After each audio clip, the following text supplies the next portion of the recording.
Oui, bonjour, bienvenue sur ma chaîne Philippe est dans le Bray. Donc, je vais prendre que deux thèmes aujourd'hui, qui sont des thèmes d'actualité. Une réaction à chaud sur les élections, puisque vous êtes nombreux à m'envoyer des mails. Et vous avez vu le spectacle que nous font nos hommes politiques dans tous les partis. J'ai répondu à certaines personnes d'ailleurs sur les réseaux pour de temps en temps, un peu, il faut bien se faire plaisir. Quand je voyais Monsieur Tanguy du Rassemblement National qui parlait de droiture, parce qu'il dénonçait qu'il n'avait pas de commission et que c'était une honte. C'est une honte, je confirme que le Rassemblement National n'ait aucune commission, aucune présidence à l'Assemblée. C'est un scandale absolu. Mais lui, il n'est pas le mieux placé pour parler de droiture. Il était dans le parti de Nicolas Dupont-Aignan. Et comme malheureusement beaucoup de politiques, j'ai bien dit beaucoup, pas tous, il a lui aussi choisi de partir au Rassemblement National pour aller, comme dit mon copain Michel, que je salue du Gers, pour aller à la gamelle. Comme M. Kouchner avait rentré dans le gouvernement Sarkozy, comme M. Ciotti, pour sauver sa gamelle, est parti au Rassemblement National, comme des députés de la France Insoumise quittent la France Insoumise pour changer de camp, pour se préparer pour l'élection d'après, etc., etc. Les républicains, on peut tous les prendre. Ceux qui font ça, qui n'ont pas de colonne vertébrale et qui sont là pour la gamelle. Ceux qui ont créé leur parti, qui ont monté leur parti, petits ou gros, et qui sont restés fidèles jusqu'au bout, ça existe, des gens qui ont leur parti, et qui n'ont jamais fait de reniement envers leurs électeurs et de raniement envers les partis politiques pour des fins électorales et des intérêts personnels, oui, ça existe. Je ne dis pas qu'il y en a beaucoup, mais ça existe. Mais les autres, vous avez bien compris que ce n'étaient pas des chefs d'État, c'est des chefs d'appareil. Alors, désolant ce spectacle, moi je vous donne mon avis personnel. Si on fait la 6ème République, ça ne changera pas forcément grand-chose, parce que la 5e, c'est une amélioration de la 4e, donc derrière 6ème République, c'est un slogan, mais ça ne veut pas dire grand-chose, ça dépend ce qu'on met dedans.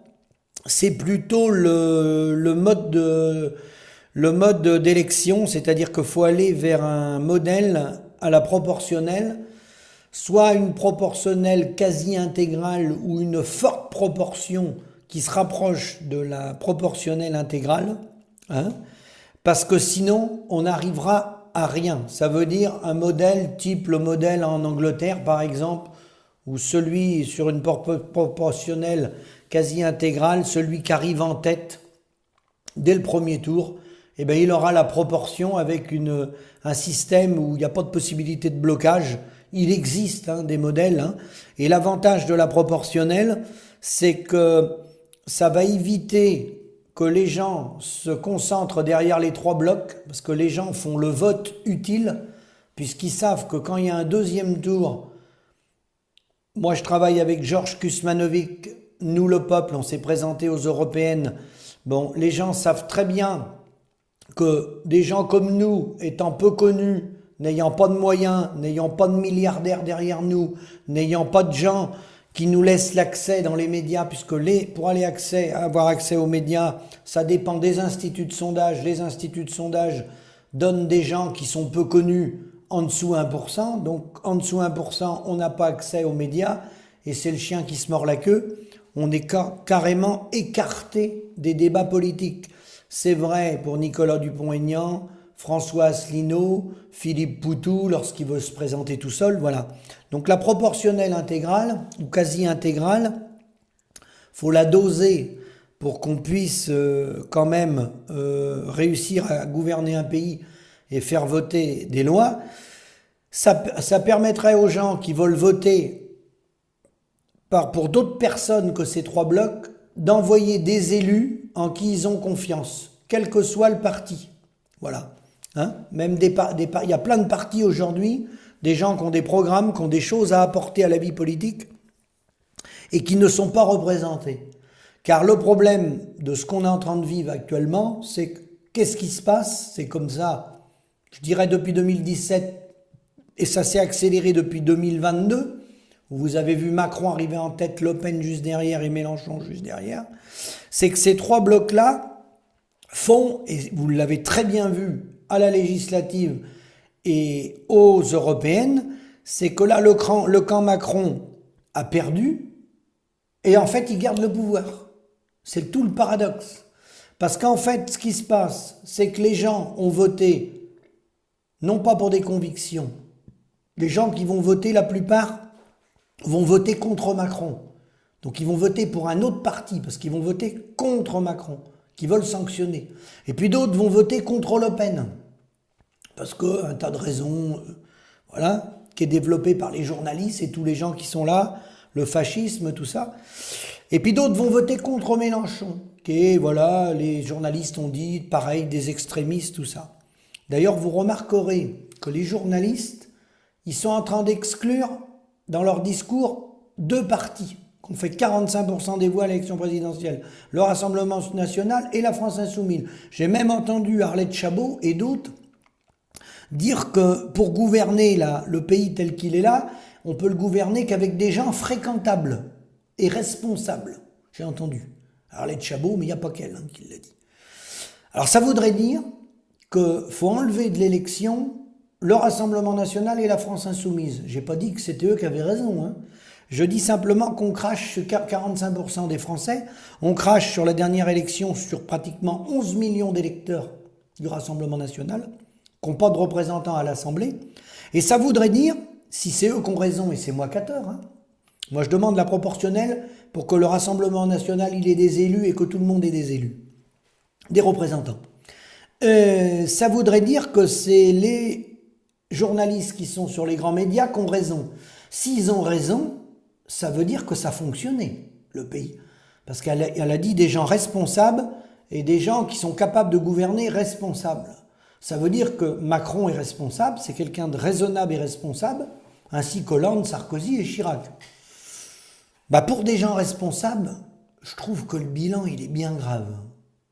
Il est bien tristounet, leur bilan. La pauvreté augmente, tous les critères sont au rouge. Le bilan, il est très mauvais. Pas qu'en France, je l'accorde. Mais le bilan, il est très mauvais. Alors pour des gens qui sont soi-disant les meilleurs et qui sont responsables, bravo. Je termine sur les élections. Les bassines. Alors je vais vous refaire des précisions sur les bassines. Les bassines, très simple. Pour moi, ce qui se passe à travers le débat des bassines, c'est du folklore et on fait monter des populations les uns contre les autres alors qu'on passe à côté du sujet. Ce qui se passe autour des bassines, c'est honteux. Que des citoyens viennent dégrader des sites, c'est honteux, quels que soient les projets.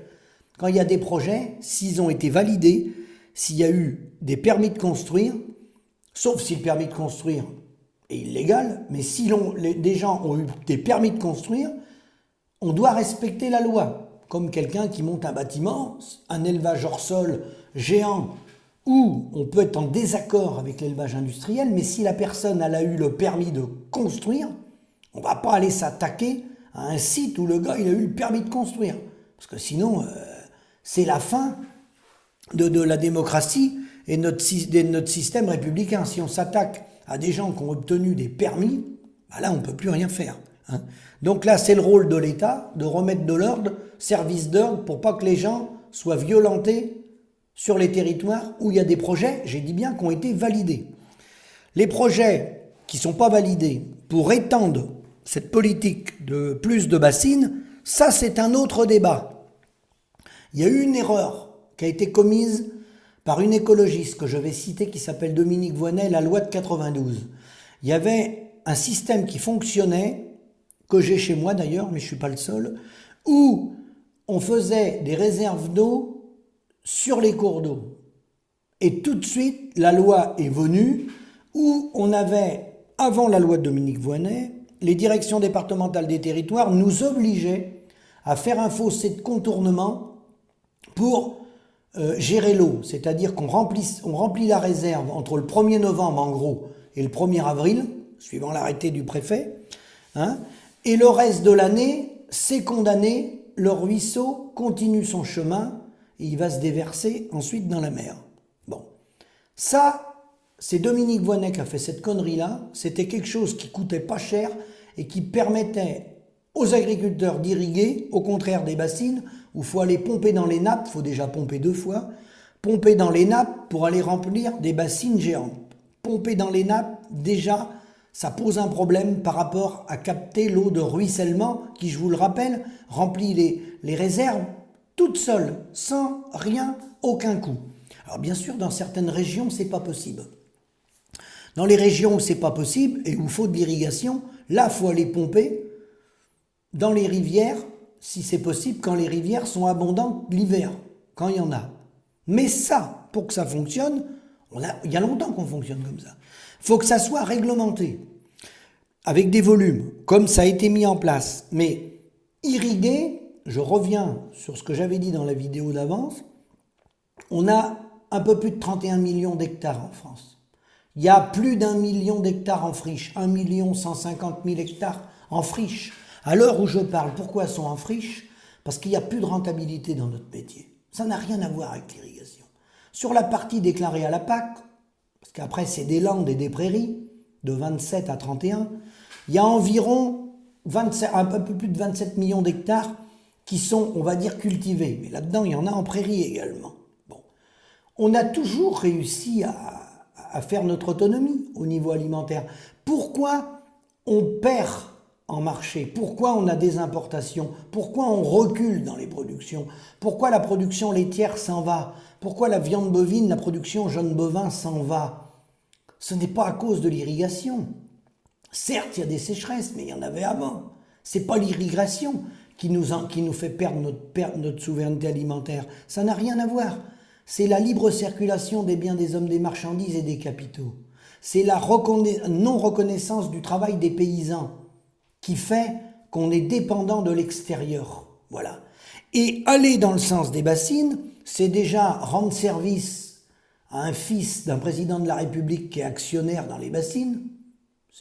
C'est pas un petit détail quand même ce que je vous dis, parce que ces gens-là sont tous dans les instances décisionnaires politiques pour valider des projets même quand ils sont pas bons. Construire des barrages supplémentaires pour dire on va développer l'irrigation beaucoup plus à outrance pour exporter, là le cas de La Rochelle, le port de la Palisse, sur lequel il passe environ 9 millions de tonnes de céréales, et on dit non, non, non, c'est pour irriguer pour les éleveurs à côté. Bien sûr qu'il y aura des éleveurs dans le lot, bien sûr, mais le gros des troupes, c'est pas pour les éleveurs, c'est pour l'exportation. Derrière, c'est la FNSEA, c'est la coopération agricole, c'est le groupe Unigrain, on retrouve toutes les multinationales. Et justement, l'erreur, ce que les gens n'ont pas compris, c'est que si on va sur un modèle plus productiviste, nous, on est capable d'avoir notre souveraineté aujourd'hui, grosso modo avec l'irrigation qu'on a déjà sur le territoire. On peut en rajouter un peu dans les endroits où il y a besoin, mais il faut surtout adapter notre modèle en fonction des pluviométries et adapter les cultures pour qu'on ait notre autonomie. Pour ce qui est de l'exportation, si on part dans l'irrigation, monter des usines à gaz, subventionnées, je vous le rappelle, par vos impôts, les Français, pour aller exporter ce qu'est le projet de M. Belin, M. Arnaud Rousseau, Christiane Lambert, c'est tous ces gens-là qui sont derrière, avec les chambres d'agriculture. Ce n'est pas des bassines avec vos impôts, messieurs les Français, qu'allons concurrencer la douzaine de pays dans le monde qui exportent de façon régulière, sans irrigation. Il y a des pays, ils n'ont pas besoin d'irrigation. Ils ont des climats meilleurs que les nôtres. Voilà, c'est comme ça, on ne peut pas le nier. Bon, ils n'ont pas besoin d'irriguer pour nous concurrencer. Donc ça, mettre en avant des projets comme ça va à l'encontre de nos emplois. C'est le contraire, ça détruit les emplois. Parce que là, on rentre dans le jeu de la mondialisation, d'une compétition sur un produit intérieur brut mondialisé. Et c'est ça qui nous entraîne après avec des agriculteurs pauvres, avec des travailleurs étrangers, des immigrés qui viennent, ça s'appelle l'exportation du chômage, on les fait travailler chez les horticulteurs, chez les maraîchers, pour castrer les maïs, semences, hein, et là on va prendre des étrangers pour que le coût soit le plus faible possible. Pourquoi il faut que le coût soit le plus faible possible? Alors qu'on monte l'irrigation avec des bassines, on devrait être performant avec nos bassines. Non, L'enjeu n'est pas là. On ne sera pas performant avec des bassines pour aller à l'exportation. Jamais. Vous n'allez pas concurrencer des pays qui ont des potentiels de sol meilleurs que nous, type l'Ukraine ou d'autres, hein, et des pays où ils payent les travailleurs 200 € par mois. Vous ne pouvez pas. C'est pas avec une bassine, parce que l'idée de la bassine, c'est de ramener des volumes. Mais ce volume-là va rapporter uniquement aux multinationales et financé par vous les Français. Ça ne rapportera rien aux agriculteurs et c'est pire. Si on analyse bien, ça détruit l'emploi localement parce que ça nous met en compétition, ça tire les classes populaires vers le bas. Ça tire le montant des travailleurs saisonniers français vers le bas, qui sont concurrencés par des travailleurs qui viennent d'ailleurs pour essayer de prendre le marché face à des Chinois ou des Américains. Parce qu'en fait, on essaye de se placer. Et pour se placer, il faut qu'on ait le prix le moins cher possible de la céréale. Vous comprenez? On rentre dans une compétition dans laquelle on n'en verra pas le bout. Donc, il faut rester sur notre souveraineté française, nourrir les Français à l'échelon des territoires au moins cher possible avec les outils qu'on a, et ça on sait le faire, et on est capable de le faire en rémunérant les producteurs. Quant au commerce international, on est en 2024, on est capable d'avoir des modèles vertueux, ce n'est plus d'actualité le libre-échange, la mondialisation a montré ses faiblesses, c'est un échec, il faut aller vers la démondialisation, et les échanges qu'on fera à l'international, parce qu'on en fera toujours de l'export, il y a toujours des échanges. Il ne faut pas les faire sur la base de la finance et du moins-disant social avec l'euro, nos monnaies, etc. Il faut le faire, les échanges, sur un panier de matières premières qu'on définit entre nous, et qu'on échange avec les pays avec qui on fait du commerce. Et là, on sort du mot compétition. On est dans le mot de la coopération entre les États, qui était le sens derrière la guerre de l'OIC, l'Organisation internationale du commerce, qui était le contraire de l'OMC. On échange sur un panier de matières premières qu'on définit avec une valeur.